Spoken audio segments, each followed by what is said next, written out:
When they found out that I had succeeded, my greedy sister and mother wanted to take my business away from me, but the court decided otherwise and, all right, this is going to be a bit of a mess, but I need to get it off my chest. I've been carrying this stuff around for way too long, and I don't know where else to go. My family is complicated, to put it mildly, and I've spent most of my life feeling like an outsider in my own home. It's always been like this, but the older I get, the more I realize how toxic everything really was. I guess I should start from the beginning. Growing up, there was me, my parents, and my sister Charlotte. And Charlotte, well, she was the golden child. I don't mean that in a she was just good at everything kind of way. No, Charlotte was the literal definition of perfect, at least in my parents' eyes. She was beautiful, smart, athletic, you name it, she excelled at it. Meanwhile, I was just there. It didn't take long for me to realize that the rules didn't apply to Charlotte the way they did to me. She could do no wrong.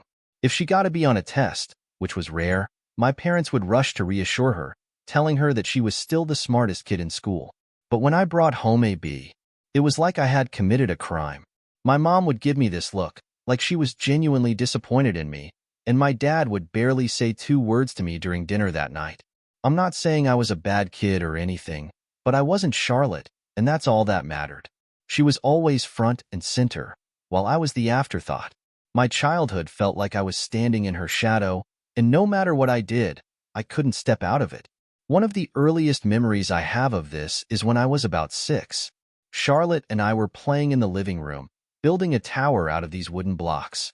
I remember being so proud because I had finally stacked them higher than I'd ever done before. But then, as kids do, I accidentally knocked the tower over. The blocks went flying, and Charlotte screamed like I just committed some horrible act of violence. Of course, my mom came rushing into the room. "What happened?" she asked, but before I could even explain, Charlotte had already started crying. She was really good at that, turning on the waterworks at just the right moment. "He knocked it over. He's always ruining everything," she sobbed. And that was it. My mom didn't ask me for my side of the story. She just assumed I was at fault, sent me to my room, and spent the next hour comforting Charlotte. I remember sitting on my bed, staring at the door, wondering why no one ever cared about how I felt. I hadn't meant to knock over the tower. It was an accident. But in our house, accidents only mattered when they happened to Charlotte. The older we got, the worse it became. Charlotte was perfect in school, straight A's, always praised by the teachers, and naturally, she became the captain of the soccer team. Every time she came home with some new accomplishment, my parents would gush over her like she'd just cured cancer. Meanwhile, I was scraping by. I wasn't a terrible student, but I wasn't exceptional either. And that was the problem. In my house, if you weren't exceptional, you were nothing. Middle school was when things really took a turn for the worse. The bullying started around then. I'm not sure why I became the target, but I guess I made it easy. I was quiet, awkward, and completely overshadowed by my sister's success. People started calling me Charlotte's brother, as if I didn't even have my own name. It wasn't malicious at first, just annoying, but it didn't take long before it escalated. There was this kid, Brian. He was one of those guys who thought he ran the school. Big, loud, and always surrounded by a pack of equally obnoxious friends. For whatever reason, Brian decided that I was going to be his personal punching bag. Every day it was something. He'd shove me in the hallway, knock my books out of my hands, or just taunt me relentlessly. One day, I was sitting alone at lunch, as usual, when Brian and his crew walked over to my table. I could tell by the look on his face that this wasn't going to be good.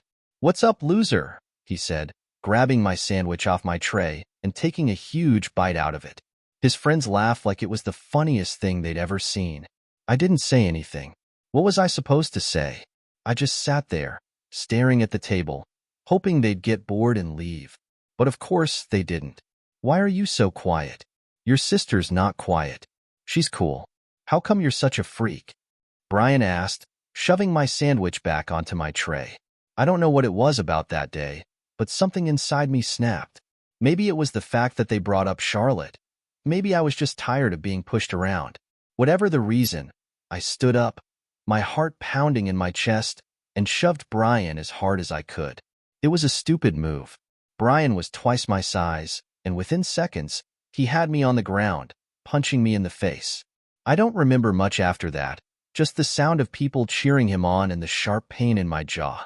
When I got home that day with a swollen lip and bruises on my face, my mom barely looked at me. "What happened to you?" she asked, her voice flat, like she couldn't be bothered to actually care. "I got in a fight," I muttered, already knowing how this was going to go. "With who?" "Why?" she asked, but before I could explain, Charlotte walked into the room. "Oh my God, what happened to your face?" she asked, her eyes wide with concern. For a brief moment, I thought maybe she actually cared. But then my mom turned to her and said, "Don't worry about him, sweetie. He's fine." And just like that, the conversation shifted. They started talking about Charlotte's soccer game, completely ignoring the fact that I'd just been beaten up. That was pretty much how it always went. I'd get hurt, physically or emotionally, and no one would notice. Or if they did, they'd brush it off like it didn't matter. But if Charlotte even stubbed her toe, the whole world would stop to make sure she was okay. High school was when things really started to fall apart for me. Charlotte was more popular than ever, and I was barely hanging on. The bullying didn't stop. If anything, it got worse. Brian and his friends never let up, and now they had the whole school in on it. Every day, I'd hear people whispering behind my back, calling me a loser, a freak, or worse.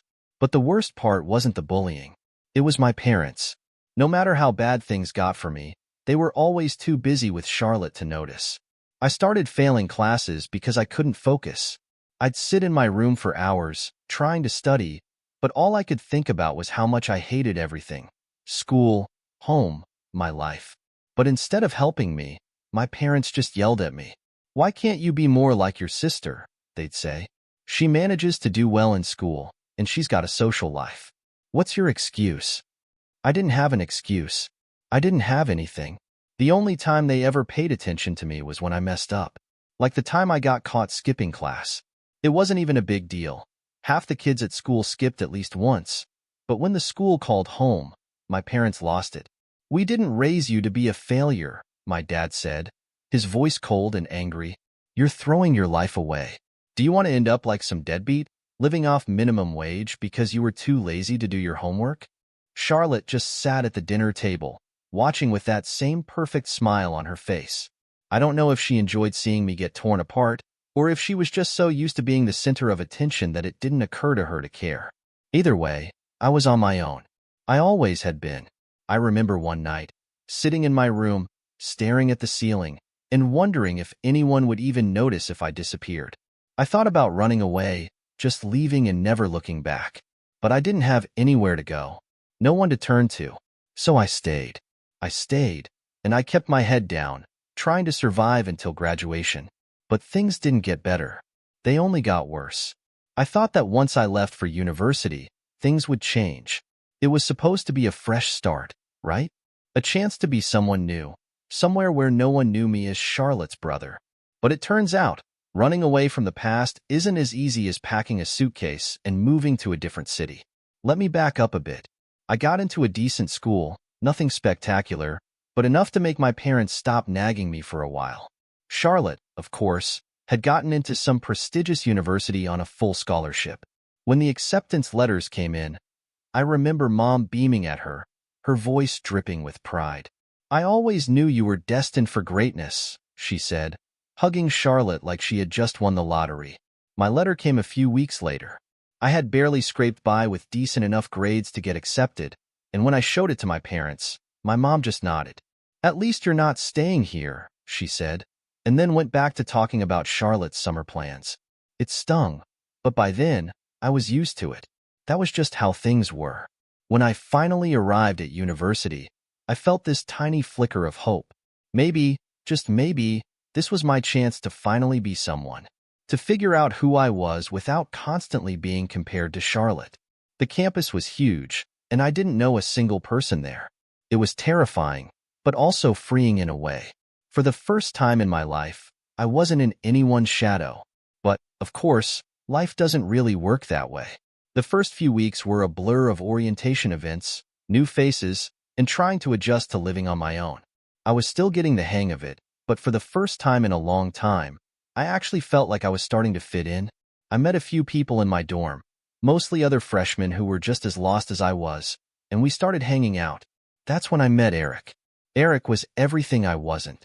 He was confident, loud, and somehow always knew exactly what to say to make people like him. He was the kind of guy who could walk into a room and instantly be the center of attention, but unlike Brian from my high school days, Eric didn't seem like a bully. He just seemed like the kind of person who knew how to have fun, and for some reason, he decided to take me under his wing. At first, it was great. Eric introduced me to all kinds of people, fraternity brothers, girls, upperclassmen. I finally felt like I was part of something, like maybe I could reinvent myself and leave the awkward, bullied kid behind. But the deeper I got into Eric's world, the more I realized that things weren't as great as they seemed. It started with small stuff. Eric would always push me to go out, even if I had work to do. "Come on, man," he'd say, flashing that cocky grin of his. "You're not going to make any memories sitting in your room studying." He made it sound so simple, so obvious, and I didn't want to be the lame guy who stayed in on a Friday night. So I went along with it. We went to parties, got drunk, and for a while it was fun.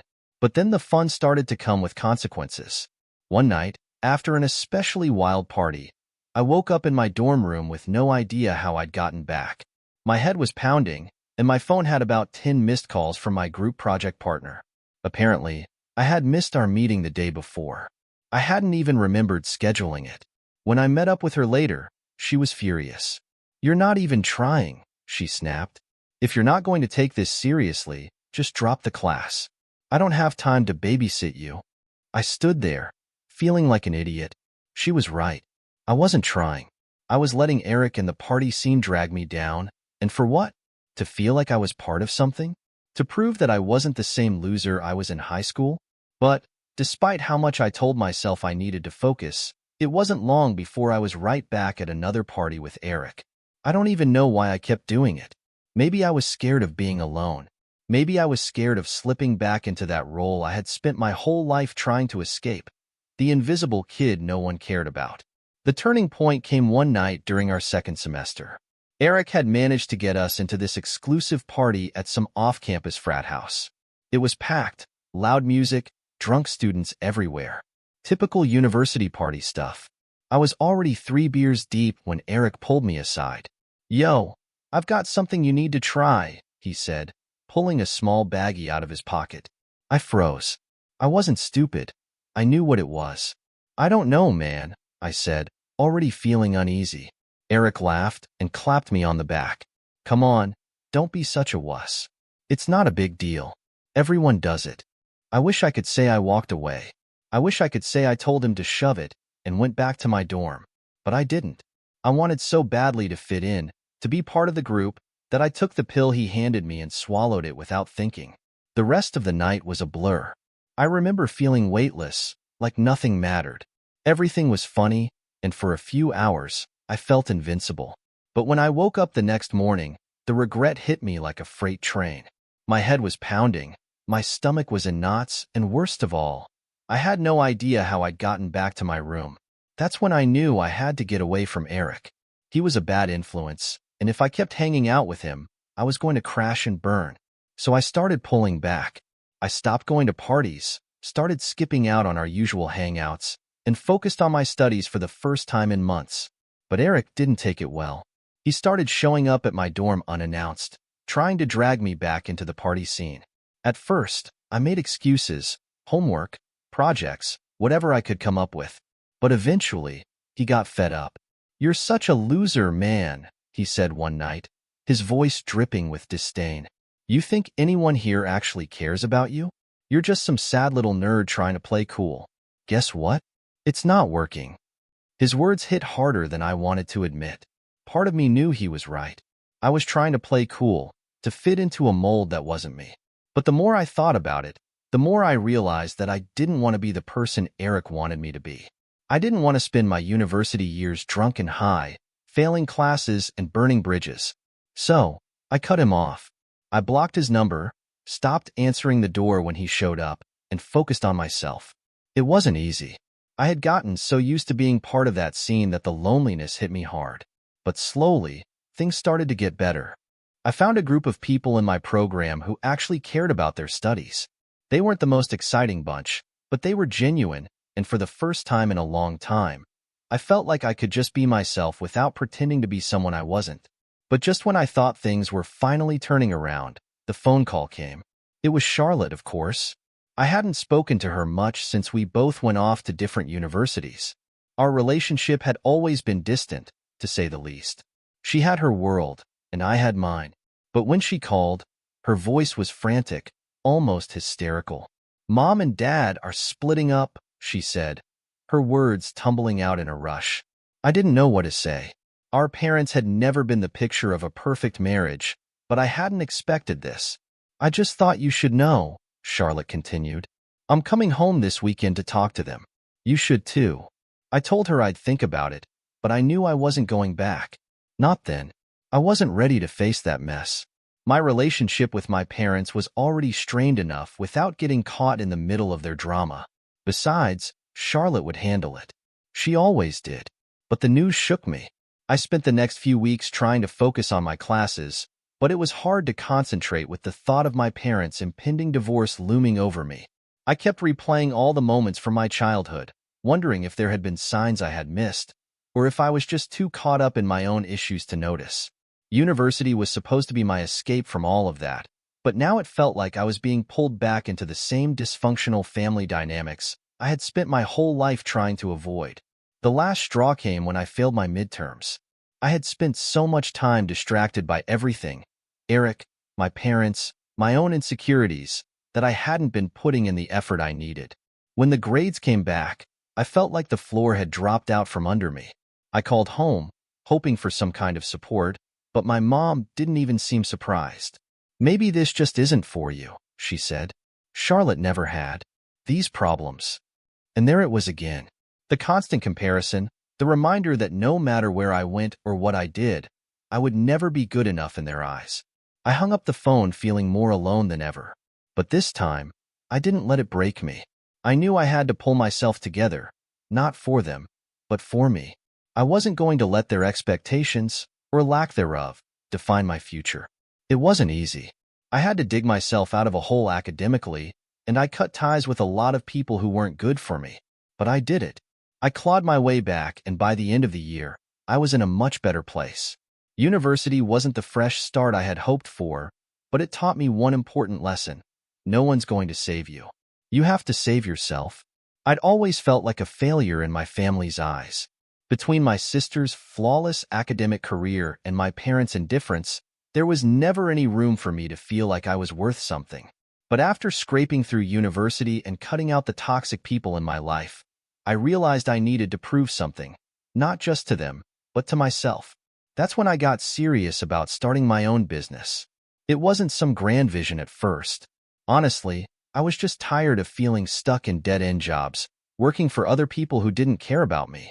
I wanted control over my life, over my future. I didn't want to keep being that person who was always compared to someone else's success. I wanted to create something of my own. The idea came to me one night while I was scrolling through social media. I saw this guy I used to know from university, just some average dude, not particularly smart or ambitious, and he was running a successful online business selling custom-designed tech accessories. He was raking it in. It clicked for me then. If he could do it, why couldn't I? I wasn't dumb. I just needed to focus on something I was passionate about. So, I started doing research, poring over business models, learning everything I could about e-commerce and entrepreneurship. I didn't have a lot of money to start with, but I figured I didn't need much. What I had was time, drive, and for the first time, a plan. I had always been into tech, specifically gaming, so that became my niche. I started small, selling high-quality gaming gear like custom keyboards, headsets, and mousepads. I didn't want to just resell products. I wanted to curate the best, make sure that what I was offering was something gamers actually needed. I spent months building connections with manufacturers and learning the ins and outs of product sourcing. It was exhausting, but for the first time, it felt like my life was finally moving in the right direction. The early days were rough, though. I set up an online store, but no one was buying. For weeks, I watched as the website traffic stayed low, and sales trickled in at a snail's pace. I remember sitting at my desk late one night, staring at the numbers, feeling that old familiar sensation of failure creeping in. Was I just not good enough to pull this off? Maybe I was destined to be a disappointment, just like my parents had always hinted at. But I didn't give up. Instead, I pivoted. I took what little money I had left and invested it in digital marketing, targeted ads, influencer partnerships, social media campaigns. I knew my audience, and I knew where they spent their time. I focused all my efforts on making the store visible in the gaming community, connecting with streamers and YouTubers who had the kind of following I needed to break into. That's when everything started to change. One day, a popular gaming influencer, someone I had cold messaged a dozen times, finally agreed to review one of my products. It was a simple mousepad, nothing flashy, but they loved it. They talked about it on their stream, shared a link to my store, and suddenly, I was flooded with orders. I'll never forget that moment. I was sitting in my tiny apartment, refreshing the website over and over as the orders came pouring in. First a few, then dozens, then hundreds. It was like a dam had burst. Within 24 hours, I had sold out of everything I had in stock. I barely slept that night. I was too busy packing orders, answering emails, and scrambling to get more inventory. It was thrilling, exhilarating even.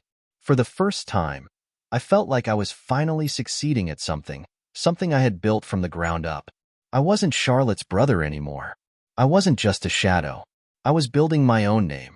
With that initial wave of success, I reinvested every penny back into the business. I expanded my product line, brought in better suppliers, and even hired a couple of part-time employees to help with shipping and customer service. I was working around the clock, but it didn't matter. I was growing something that was mine. Of course, my parents didn't see it that way at first. I remember going home for the holidays that year, excited to share the news with them. I had just hit my first big milestone, $50,000 in revenue, and I was bursting with pride. But when I told them, they barely blinked. "That's nice," my mom said, her tone neutral, as if I had just told her I'd won a participation trophy. Charlotte, sitting across the table, gave me a polite smile. "That's great. You've always liked gaming, so it's nice that you found something to do with it," she said, her voice dripping with that patronizing sweetness I'd come to despise. I wanted to scream. They didn't get it. They didn't understand how hard I had worked, how much of myself I had poured into this business. But I didn't say anything. I just nodded, biting back the frustration. It didn't matter what they thought. For the first time, I didn't need their approval. The business kept growing. Within a year, I had made enough to quit my day job and go full-time with the store. It was terrifying at first, leaving the security of a paycheck behind, but it was also liberating. I was my own boss, and I was making real money. By the time I hit my second year, I was pulling in six figures. I expanded the business further, launching my own line of custom-designed gaming accessories. I worked with designers, negotiated contracts, and built a brand that people actually recognized. I can't even describe the feeling of seeing my products being used by gamers all over the world. It was surreal. One of the most exciting moments came when I landed a deal with a major retailer. They wanted to carry my products in their stores nationwide. I flew out to meet with their corporate team, nervous as hell but trying to play it cool. I sat in this massive conference room, surrounded by executives in suits, while I pitched my brand. I thought for sure they'd see through me, that they'd realize I was just some guy who had started a business out of his bedroom, but they loved it. That deal changed everything. Suddenly, I wasn't just an online store anymore. I had a real, physical presence. My products were on shelves in major retailers across the country, and the sales skyrocketed. I remember walking into a store for the first time and seeing my logo on display. I stood there for what felt like hours, just staring at it, trying to wrap my head around the fact that I had made it this far. But as thrilling as the success was, it wasn't without challenges. The bigger the business got, the more pressure I felt. I was constantly running at full speed, trying to stay ahead of the competition, trying to keep up with demand, trying to manage a growing team. The work never stopped, and neither did the stress. There were nights when I'd lie awake, staring at the ceiling, wondering if I was in over my head. What if everything fell apart? What if I couldn't keep it going? I'd heard so many stories about businesses that grew too fast, only to crash and burn. I didn't want that to be me. But every time the doubt crept in, I reminded myself of where I'd started. I wasn't some spoiled rich kid who had everything handed to him. I had built this from nothing. I had survived worse things in my life, and I wasn't about to let fear stop me now. Things took an even more interesting turn when investors started approaching me. They saw the growth, the potential, and they wanted in. At first, I wasn't sure if I should take the money. I liked being in control, and I didn't want to give that up. But after a lot of late-night meetings with financial advisors and lawyers, I realized that if I wanted to take this thing to the next level, I'd need the capital. So, I did it. I secured a multi-million-dollar investment from a venture capital firm. It was a massive risk, but it paid off. With their backing, I was able to expand internationally, launch new product lines, and hire a full-time team to help run the business. It felt like I was on top of the world. But the real moment of validation came one evening when I got a call from Charlotte. I hadn't heard from her in months, and I figured she was just calling to brag about some new promotion or achievement. "Hey," she said, her voice unusually subdued. "I just wanted to say, congratulations. I saw your interview in that tech magazine. You've really built something incredible." I was stunned. I didn't know how to respond. For years, I had lived in her shadow, constantly feeling like I wasn't good enough. And now, for the first time, she was acknowledging that maybe, just maybe, I had done something right. "Thanks," I said, trying to play it cool, but inside, I felt like I had just won the lottery. As the years passed, the business continued to thrive. I became a regular speaker at industry conferences, sharing my story with other entrepreneurs. People looked up to me, asked for my advice, treated me like I actually knew what I was doing. It was surreal, and sometimes I still felt like that awkward kid who had spent his entire life being overshadowed by his sister. But I had finally found my place in the world. I had built something of my own, and for the first time, I didn't care what anyone else thought, not even my parents. The business was mine, the success was mine, and for once, I was proud of who I had become. Things had been going well for me, maybe too well. I had built my business from the ground up, achieved a level of success I never thought possible, and for the first time in my life, I felt like I had stepped out of Charlotte's shadow. But success, I learned, comes with its own set of problems, especially when it comes to family. It started with a phone call from my mom. I hadn't heard from her in a while, which wasn't surprising. Our relationship had always been distant. After I moved out and went to university, I stopped trying so hard to please her. But now, with the business thriving and my name popping up in magazines and tech blogs, she seemed to remember that she had a son. "Hey, sweetheart," she said, her voice overly sweet, the kind of tone she only used when she wanted something. "It's been a while. How are things going with your business?" I could already feel where this was headed. She hadn't called to check on me out of genuine concern. She wanted something. Still, I played along. "Things are good, Mom," I said, keeping it short. "Busy, but good." There was a long pause on the other end of the line, and then she sighed dramatically. "You know, your father and I were just talking about how proud we are of you. We always knew you had potential." I almost laughed out loud at that. They always knew. Where was that pride when I was barely getting through high school? Where was that support when I was being compared to Charlotte at every turn? But I bit my tongue. "That's good to hear," I said, trying to keep my voice neutral. "Well, we were also thinking," she continued, "about all the sacrifices we made for you growing up. You know, your father and I worked so hard to give you a good life, to put you through school. We gave you everything, and look how well you've turned out." There it was. The shoe was about to drop. I could feel it coming, like a storm on the horizon. "And now that you're doing so well," she added, her voice thick with a mix of guilt-tripping and expectation, "we thought it might be nice if you could, well, give a little back. You know, to show your appreciation for everything we did for you." I was stunned, though I shouldn't have been. This was exactly the kind of thing I should have expected from my mom, but it still hit me like a punch to the gut. "Wait," I said, my voice harder than I intended. "Are you asking me for money?" She hesitated, then quickly added, "It's not like we need a lot, dear. Just a little help here and there. After all, We supported you all those years. And with the success you're having now, it seems only fair. Fair. That word echoed in my head. What about all the years I spent feeling like I wasn't good enough?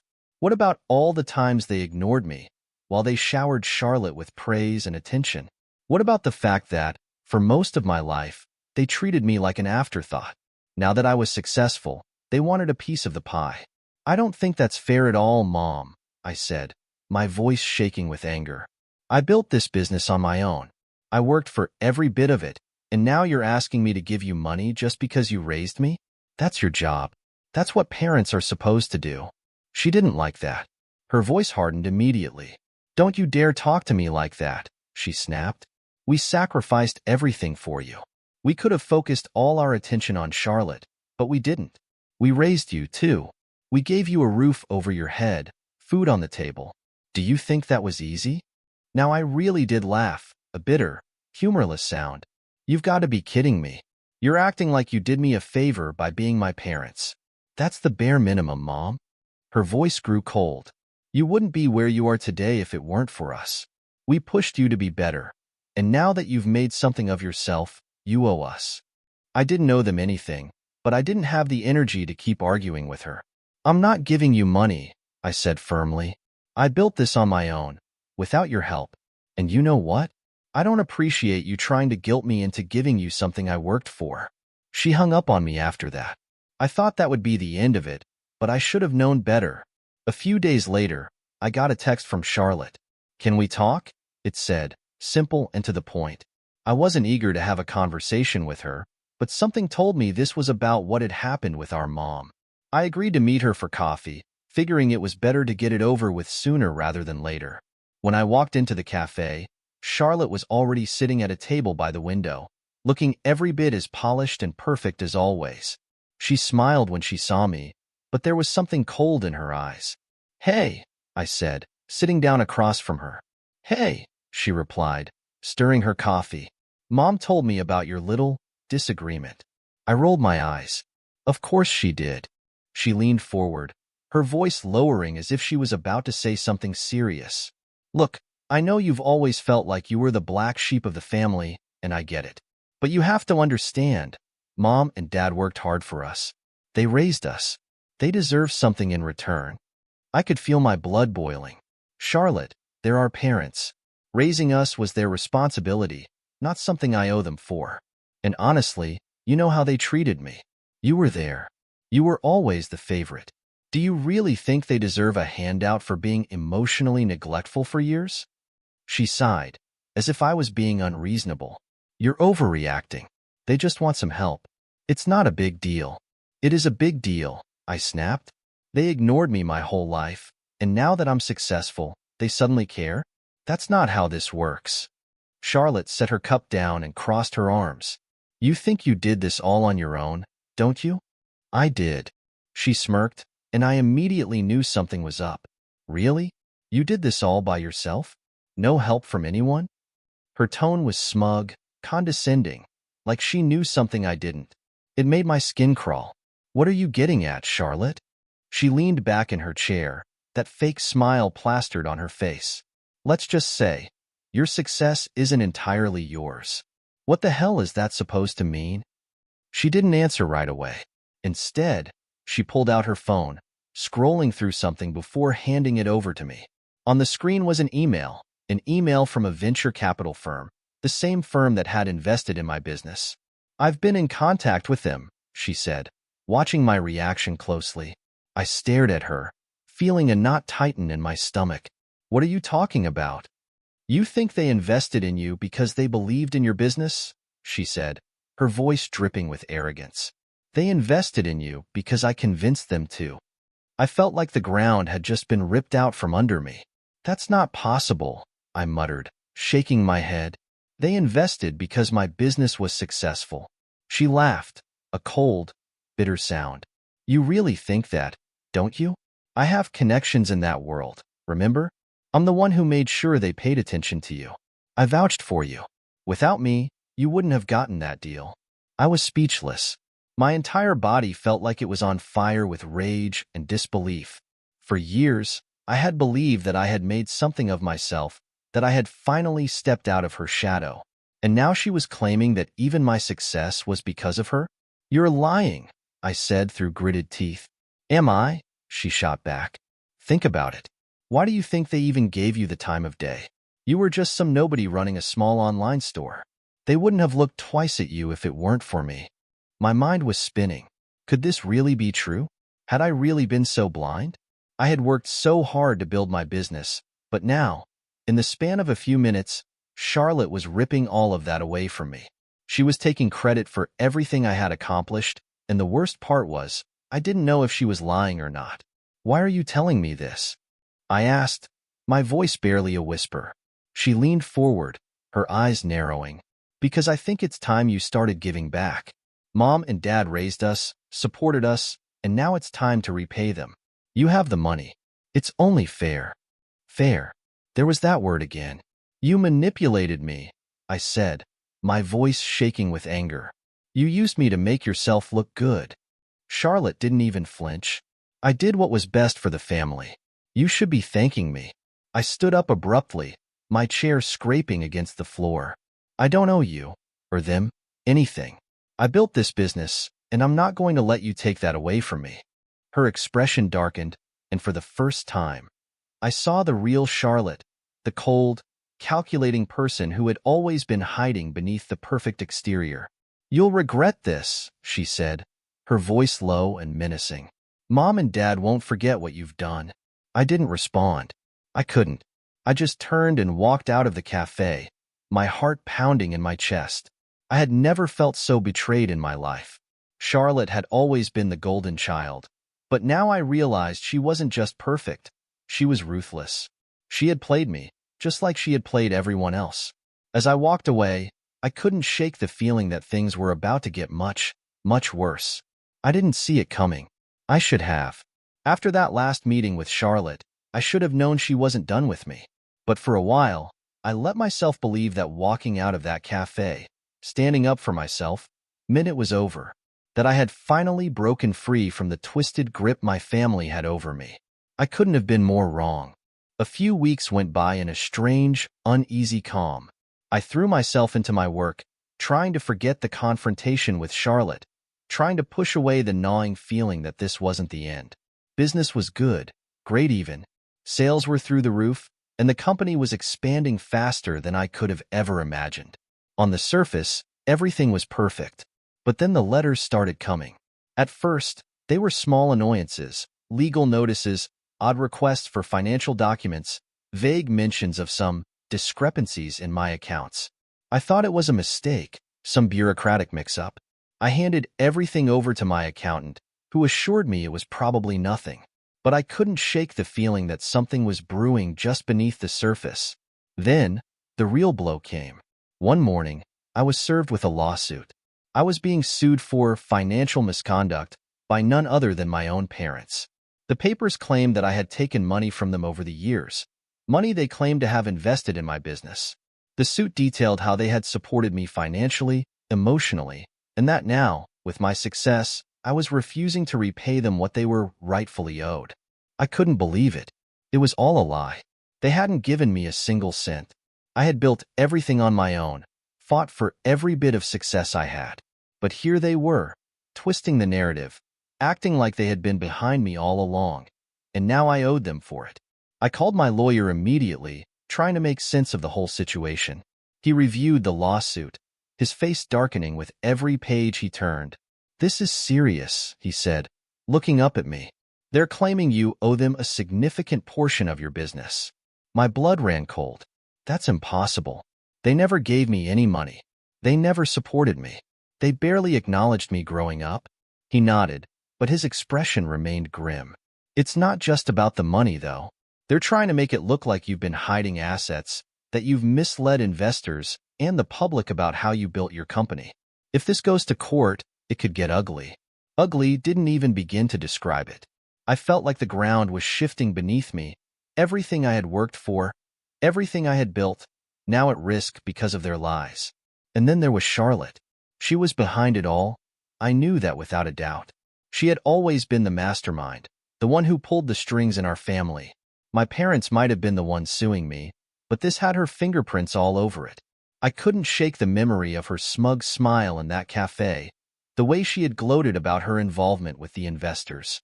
She had planned this from the beginning. The confrontation wasn't the end. It was just the opening move. The lawsuit dragged on for months. My lawyer worked tirelessly to counter every claim, every lie they threw at us. We gathered evidence, testimonies from people who had known me during the early days of the business, bank records proving that my parents had never given me a cent. But the more we fought back, the more they seemed to escalate. Then things got worse, much worse. I'll never forget the night it happened. It was late, and I had just gotten home from the office. The stress of the lawsuit had been wearing me down, and I was running on fumes, trying to keep the business afloat while also defending myself in court. I was exhausted, mentally and physically. I had just sat down on the couch when there was a loud knock on the door. At first, I thought it was just a delivery or a neighbor, but something about it felt off. The knock was too aggressive, too urgent. When I opened the door, 3 men I didn't recognize stormed into my apartment. Before I could react, one of them grabbed me by the collar and slammed me against the wall. My head hit the plaster with a sickening thud, and I felt a sharp pain radiate through my skull. "Where's the money?" one of them snarled, his face inches from mine. I was too stunned to respond. What money? "Don't play dumb," another one said, stepping forward and jabbing a finger into my chest. "Your family wants what they're owed. You're going to pay up, one way or another." It didn't take a genius to figure out who had sent them. My parents, or more likely, Charlotte. This was their way of sending a message. They were done playing nice in court. Now they were using brute force to intimidate me, to try and scare me into submission. "I don't owe them anything," I spat, trying to sound braver than I felt. My heart was pounding in my chest, and I could feel the fear creeping in, but I wasn't about to let them see it.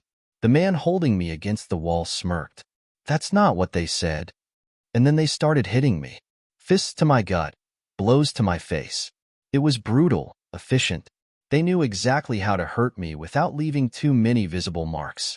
By the time they were done, I was on the floor, gasping for breath, my vision blurred from the pain. "Consider this a warning," one of them said as they walked out, leaving me there, broken and bleeding.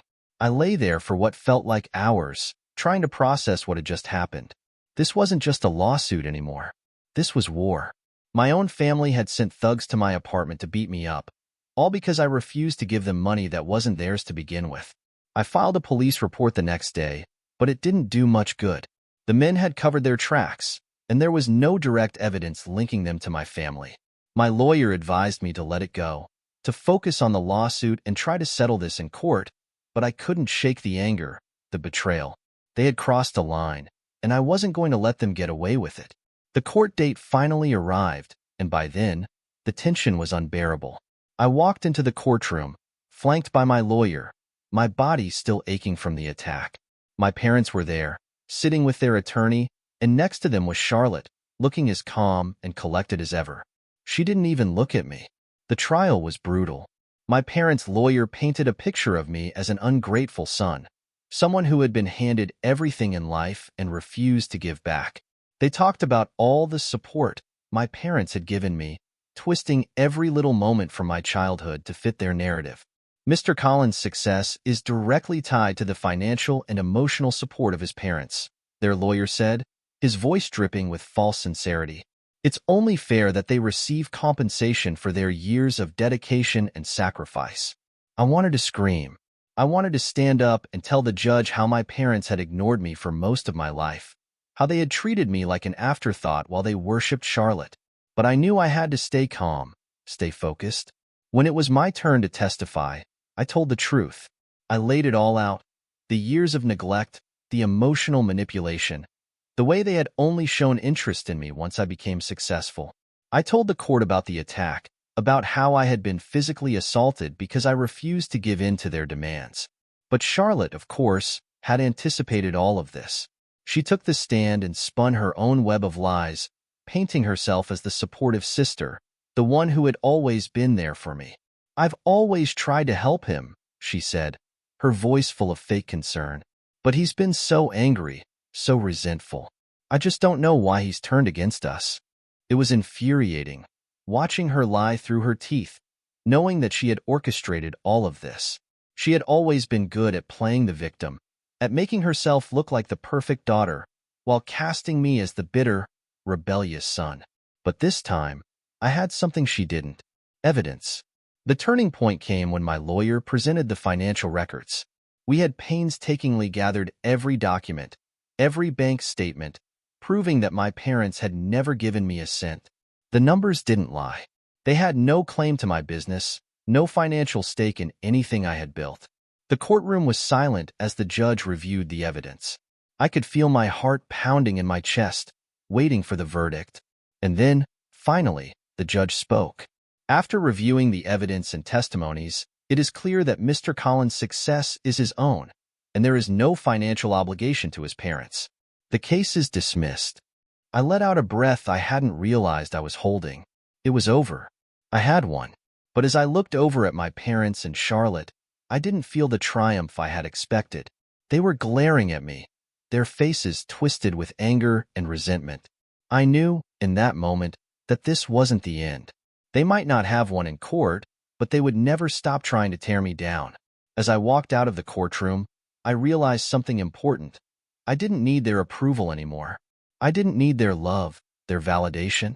I had built something for myself, and no matter how hard they tried to take it away, they couldn't. For the first time in my life, I was free.